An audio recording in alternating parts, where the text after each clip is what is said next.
Disclaimer.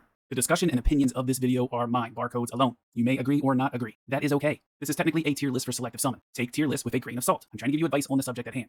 Today I'm going to assist you on picking the right SSR for you for the Selective Summon. Etheria Restart comes back June 5th for the live launch. Up above, you're going to see the priority list the whole video.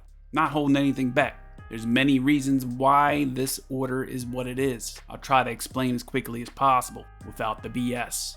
Obviously skipping light and dark SSRs because you can't select them in your Selective Summon.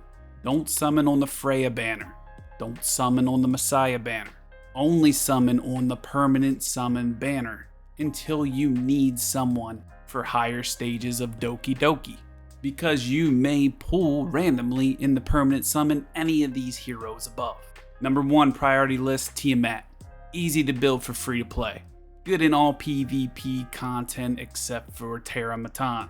Amazing in PvP, in team comps ranked pretty much 1 through 50 in regular arena and real time. Damage, survivability, AoE taunt, which is technically a silence. If an enemy gets silenced, they can only auto attack. An AoE shield with a heal over time. She is the safest pick, but you may get her on the permanent summon. Save your selective, as you may lose out. You don't need dupes early. Rochoka, this is your second priority. When you get the hell stage of doki, there's a damage reduction of 90% if they don't have any crowd control. The enemies being water and Rochoka being wind, huge advantage. AoE stun, a lot of damage, and because doki is 2 waves of 5 enemies, she has a second AoE skill, and her first skill actually has a speed down, which helps too. My third choice, debatable, probably will get flamed, but if you already have Tiamat and you have Rochoka, Bayantin, probably the most underrated support in the game. People that know. Her third skill is an attack buff, a crit damage buff, and an underword flower on herself. This is a auto revive for any of your teammates, and she gets 10% reduced damage done to her. There is no other character that brings this much support to the team. Her second skill actually does a revive. It works with underword flower. It revives an ally, makes them have an instant turn, and their regular attack increases the turn meter of the lowest ally's turn meter. Now, if you don't want to pick a support with your Selective Summon, I get it. If you would rather pick a damage dealer because he also has a very unique third skill, Hellkid is your choice. Team shield that's based off of attack. And what makes it unique is when the shield is up, they have immunity against all debuffs.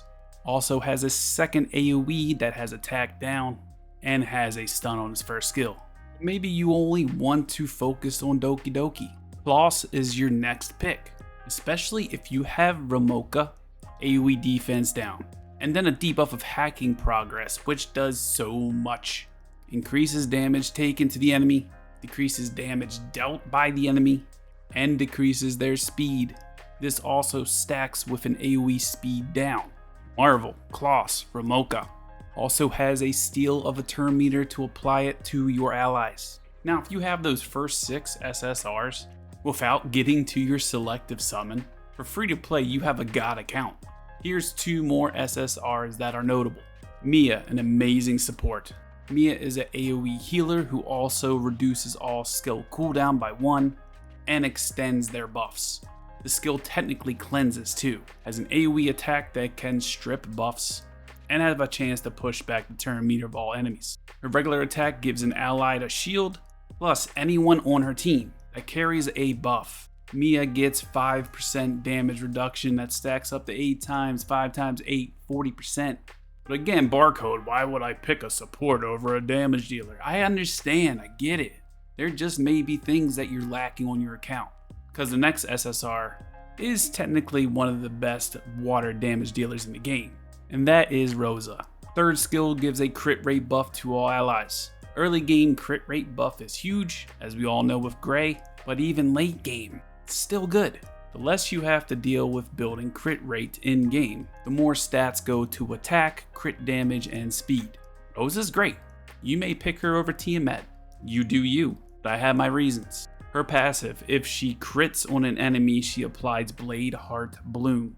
The enemies then take extra damage from basic attacks. And if one of your allies crit, Rosa also does a follow-up attack. Her basic attack, when she crits, has a 50% chance to increase her own turn meter, giving her more turns, having her do more damage. Definitely a top pick for a selective summon, depending on your count.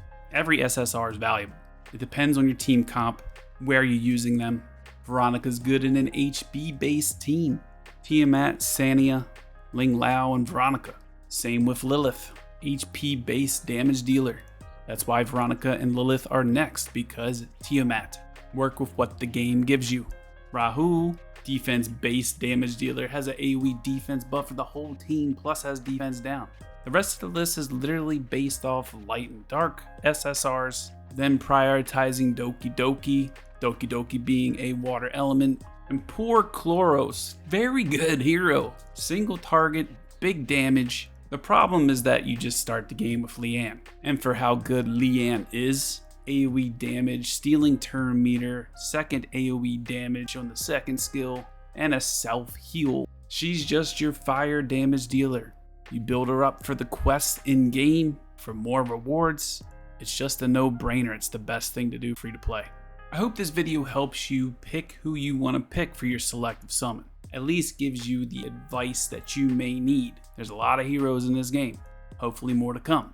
If you ended up liking this video, make sure to hit the sub button, hit that bell ding-a-ding thing, and I'll see you in the next one.